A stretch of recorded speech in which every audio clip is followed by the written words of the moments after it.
हाँ जी, नाम जप आप बताते हैं जब नाम जप करो तो नाम जप इंसान क्यों नहीं करता? क्योंकि सारे संत भगवान, सारे उपदेश, सब हर कोई कह रहा नाम जप। जी। तो ये इंसानी बुद्धि को क्यों नहीं समझ आ रहा है? पाप पापवंत कर सहज स्वभाव, मोर भजन ते भाव न काऊ। जो पै दुष्ट हृदय सोई होई, मोरे सन्मुख आव की सोई। निर्मल मन जन सो मोहि पावा, मोहि कपट छल छिद्र। अब यहां बिना कपट के चल ही रही है, कपट छल दोष नाना प्रकार के पापाचरण, तो भगवान में कैसे मन लगे? यदि हम जबरदस्ती नाम जप करें तो हम निष्पाप हो जाएं, फिर हमारा मन आनंदित होकर भगवान में लग जाए। सबसे कठिन काम संसार में भगवान का भजन करना है, नाम जप करना है। यदि भगवान का नाम जप होने लगे तो आनंद आ जाए भाई, पाप नष्ट हो जाए, दुख नष्ट हो गए। पाप का फल ही तो दुख है, पाप नष्ट हुए कि दुख नष्ट हुए, जीव परमानंद में डूब गया। नाम में बाबा जी ताकत तो बहुत है, क्योंकि मैं पढ़ता था, मेरे साथ एक मित्र थे, वो पहले मित्र नहीं थे, वो मेरे को देख के उन्होंने कहा तुम प्रसन्न बड़े रहते हो। मैं कहा हाँ बस कृपा है। मैंने ये नहीं बताया क्योंकि वो पहले मुझे पता था कि सिगरेट दारू से थे।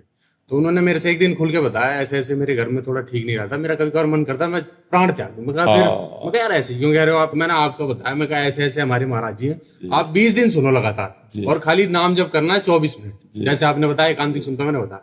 भगवान के नाम में इतनी सामर्थ्य है कि वो भगवान को भी अधीन कर लेता है।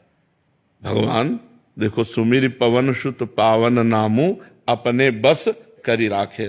भगवान जिसके अधीन हो गए, सोचो नाम में इतनी सामर्थ्य है कि नाम ही को अधीन कर लिया। पर हम इतना अपनी भावना से बताते हैं कि जैसे हमारे पाप 500 ग्राम है और नाम अभी 50 ग्राम हुआ है, तो प्रभाव नहीं समझ में आएगा। जब 550 नाम पहुंचे तब चमत्कार समझ में आएगा। तो लोगों के पाप तो हैं 1 किलो और नाम है 2 ग्राम और वो चाहते हैं कि मतलब तो अभी मेहनत करनी पड़ेगी। सातु दीर्घकाल निरंतर सत्कार सेवितो दृढ़ भूमि, पातंजल जी कह रहे सा तू दीर्घकाल, वह जो नाम है वो दीर्घकाल निरंतर आदर के साथ जपा जाए तो दृढ़ भूमि, फिर पक्का हो जाएगा। खूब नाम जप करने का अभ्यास करे। इसीलिए यज्ञ वर्तते नाम तुभ्यम, मन साग्रे नहीं कहा, जिभ्यागे, क्योंकि मन से जप करना बहुत कठिन है। तो जीभ से जप करो, राधा राधा राधा राधा राधा राधा राधा।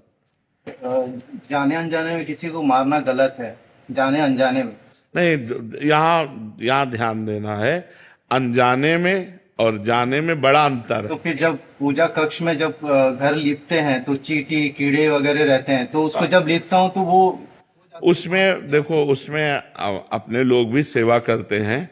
हम पहले फूल झाड़ू से झाड़ते हैं, फिर पोछा लगाते समय बहुत ध्यान देते हैं कि कोई जीव हमारे पोछा में दब ना जाए। अगर कोई चींटी आ गई तो हम पोछा रोक कर पहले चींटी को हटाते हैं, फूंक दिए, दूर कर दिए ऐसे। अब स्वाभाविक जो हो गई तो हम सेवा कर रहे हैं, मालूम फूल झाड़ू से ही करें, कोई चींटी मर गई, स्वाभाविक जो हो जाता है वो सेवा धर्म में, उसमें पाप नहीं लगता। स्वाभाविक सेवा धर्म में पाप नहीं लगता। जानबूझकर हम किसी को नहीं मारेंगे। चींटियां जो चलती हैं रोड पे एक लाइन पे चलती है और फिर गाड़ी जाना पड़ता है। हाँ, इस ये तो हाँ वो अब गाड़ी हाथ में थोड़ी उठा और पानी ठहरा हुआ रहता है जिसमें वो छोटे छोटे कीड़े रहते हैं, जानते हैं कि अब वहीं हाँ नहीं, ये कुछ ऐसी बातें हैं जो स्वाभाविक होते हैं। ये सब चीज सुरक्षा के लिए, तो कुछ जीवाणु अपने आप मर जाते हैं। तो अब ये फिर देखो, सृष्टि का पालन और सृष्टि का रचना और सृष्टि का संहार तीनों समान लिखे हुए हैं। तो हम मारना नहीं चाहते, हम अपनी सुरक्षा करना चाहते हैं। अब वो सुरक्षा में पधार रहे हैं तो जाओ, तुम्हारी गति हो, तुम्हें भगवान कृपा करें। हम मारना नहीं चाहते। तो कुछ ऐसी क्रियाएं हैं जिनमें स्वाभाविक पाप बन जाते हैं। जैसे कि किसान आदमी है, अब फावड़ा मारा केचुआ कट गए, खुरपी मारी केचुआ कट, तो वो ये सब लीला संहार की होनी ही है। अब कहां तक बचा के चले? सही पूछो तो ये जो श्वास प्रश्वास हो रही ना, इसमें भी जीवाणु है, ये जो श्वास प्रश्वास, इसमें कोई कण ऐसा नहीं जो जीव ना हो। जैसे मूली है, इसमें भी जीव है। नहीं, आप उखाड़ के रख दो, देखो मुरझा जाती कि नहीं मुरझा जाती, तो उसमें भी जीव है।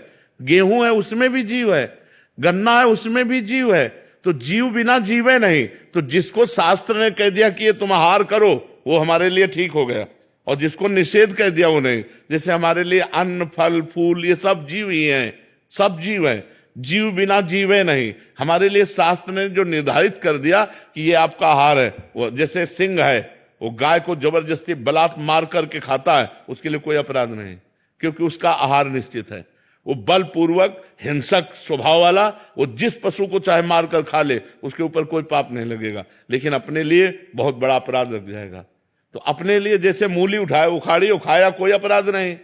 ऐसे हिंसक जीवों के लिए अपने अनुसार वो जैसे मृग आदि को मार के खाते हैं, पशुओं को मार के खाते हैं, उनके लिए कोई अपराध नहीं। जीव बिना जीवे नहीं। बिना जीव के जीव आहार किए जी नहीं सकता है। ये जो अन्नादि है ना, ये सब जीव हैं। इनके बिना जीवन के, आप देखो एक गेहूं का पेड़ उखाड़ के रख दो, देखो मुरझा जाएगा, और लगा है तो हरा भरा है, मतलब उसमें भी चेतना है।